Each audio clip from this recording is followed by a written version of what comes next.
ಸಾರಾಯಿ ಮುಕ್ತ ಭಾರತ ಮಹಾತ್ಮ ಗಾಂಧೀಜಿಯವರ ಕನಸು. ದೇಶಕ್ಕೆ ಸ್ವಾತಂತ್ರ್ಯ ದೊರೆತು 7 ದಶಕ ಕಳೆದರೂ ಗಾಂಧಿ ಕನಸು ಇನ್ನೂ ಸಾಕಾರ ಆಗಲಿಕ್ಕೆ ಸಾಧ್ಯ ಆಗಿಲ್ಲ.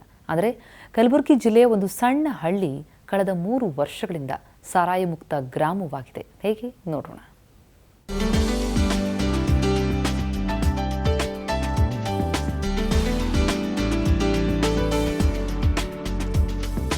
ಕಲಬುರಗಿ ಜಿಲ್ಲೆಯ ಆಳಂದ ತಾಲೂಕಿನ ಕಟ್ಟ ಕಡೆಯ ಹಳ್ಳಿ ನಿಂಬಾಳ.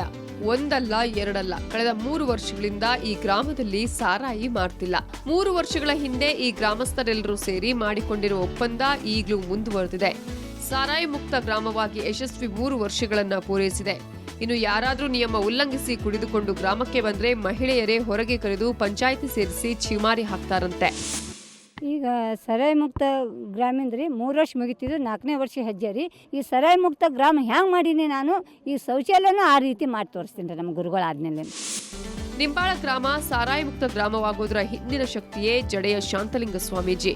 ಮೌನಯೋಗಿ ಅಂತಾನೆ ಫೇಮಸ್ ಅವರು. ಗ್ರಾಮದಲ್ಲಿ ಕುಡಿತದ ಚಟ ಹೆಚ್ಚಾಗ್ತಿರೋದನ್ನ ಗಮನಿಸಿದ್ರು. ಗ್ರಾಮಸ್ಥರೆಲ್ಲ ಕುಡಿಯೋದು ಬಿಟ್ರೆ ಮಾತ್ರ ಗ್ರಾಮಕ್ಕೆ ಬರ್ತೀನಿ ಅಂತ 3 ವರ್ಷಗಳ ಹಿಂದೆ ಪಟ್ಟು ಹಿಡಿದಿದ್ರಂತೆ. ಸಾರಾಯಿ ಅಂಗಡಿ ಮುಚ್ಚಲು ನಿರ್ಧರಿಸಿದ್ರಂತೆ. ನಮ್ಮ ನಿಂಬಾಳ ಊರಾಗ ಭಾಳಷ್ಟು ದುಡ್ಡು ಉಳ್ದಾವೆ, ಭಾಳಷ್ಟು ಅನುಕೂಲ ಆಗ್ಯದ. ಮೊದಲ ಜಗಳ ಜೂಟಿ ಅಂಥವು ಎಲ್ಲ ನಡೀತಿದ್ವು, ಈಗೇನೂ ಇಲ್ಲ. ಎಲ್ಲ ಗ್ರಾಮಗಳು ಹಿಂಗೆ ಆಗ್ಬೇಕನ್ನೋದು ನಮ್ಮ ಆಸೆ ಅದ. ಸಾರಾಯಿ ಮುಕ್ತ ಗ್ರಾಮದ ಯಶಸ್ಸಿನ ನಂತರ ಜಡೆಯ ಶಾಂತಲಿಂಗ ಸ್ವಾಮೀಜಿ ಈಗ ಬಯಲು ಶೌಚ ಮುಕ್ತ ಗ್ರಾಮವಾಗಿಸಲು ಸೂಚನೆ ನೀಡಿದ್ದಾರೆ.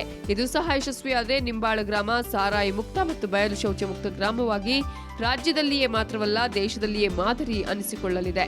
ಕಲಬುರಗಿಯಿಂದ ಕ್ಯಾಮರಾಮನ್ ಇಂದ್ರಜಿತ್ ಜೊತೆ ಶರಣಯ್ಯ ಹಿರೇಮಠ್, ಸುವರ್ಣ ನ್ಯೂಸ್.